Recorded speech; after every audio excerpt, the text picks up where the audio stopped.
Le Notre Père n'est pas seulement une prière, c'est aussi un manifeste, un programme de vie qui concerne tous les hommes, parce qu'il concerne l'homme.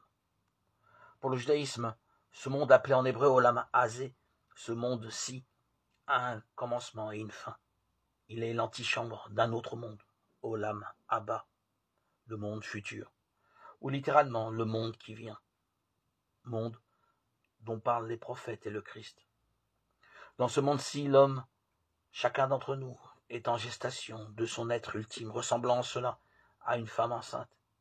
Et de même qu'on ne saurait juger l'enfant à naître à son état embryonnaire d'après une échographie, de même nous ne pouvons commettre l'erreur de croire que la manière dont nous existons est notre être définitif, alors que nous sommes en cours d'enfantement de notre être ultime.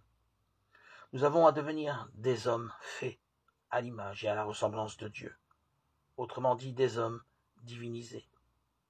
Dieu s'est humanisé dans l'homme en le créant à sa ressemblance, pour que l'homme se divinise en incarnant dans sa chair cette ressemblance. Lorsque Dieu révèle son nom à Moïse au buisson ardent, il lui dit « Je suis qui je suis, et je serai avec toi ». Ce nom divin, l'homme le porte en ses entrailles.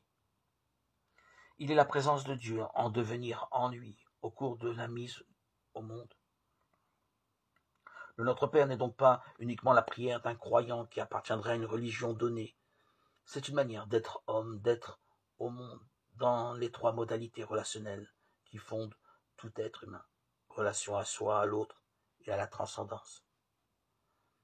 Les 7 demandes de cette prière répondent aux questions existentielles que tout homme peut se poser un jour ou l'autre au cours de son existence. Des réponses qui, à mon avis, peuvent convenir et satisfaire chaque homme dans le respect et la liberté de ses choix religieux et spirituels. Car aucune référence à une religion particulière n'y figure. Des réponses à la fois simples et compliquées qui peuvent toucher et emplir le cœur d'un savant, comme celui d'un ignorant, d'un adulte, comme celui d'un enfant. D'où est-ce que je viens? Je reçois ma vie du Créateur, qui est mon Père. Qui suis-je? Son Fils? Ce monde a-t-il une finalité? La venue de son règne? Qui est l'autre? Mon frère? Quelle est ma vocation? Amener le monde et mon être à son achèvement en aimant le Père et mon prochain comme moi-même, jusqu'à donner ma vie pour lui. Ces 7 demandes nous enseignent tout à la fois comment transformer notre être pour faire de lui un fils du Père et un frère. Comment passer de l'image à la ressemblance, du 7e jour au 8e jour, de l'existence à la vie éternelle. Comment nous humaniser pour nous diviniser.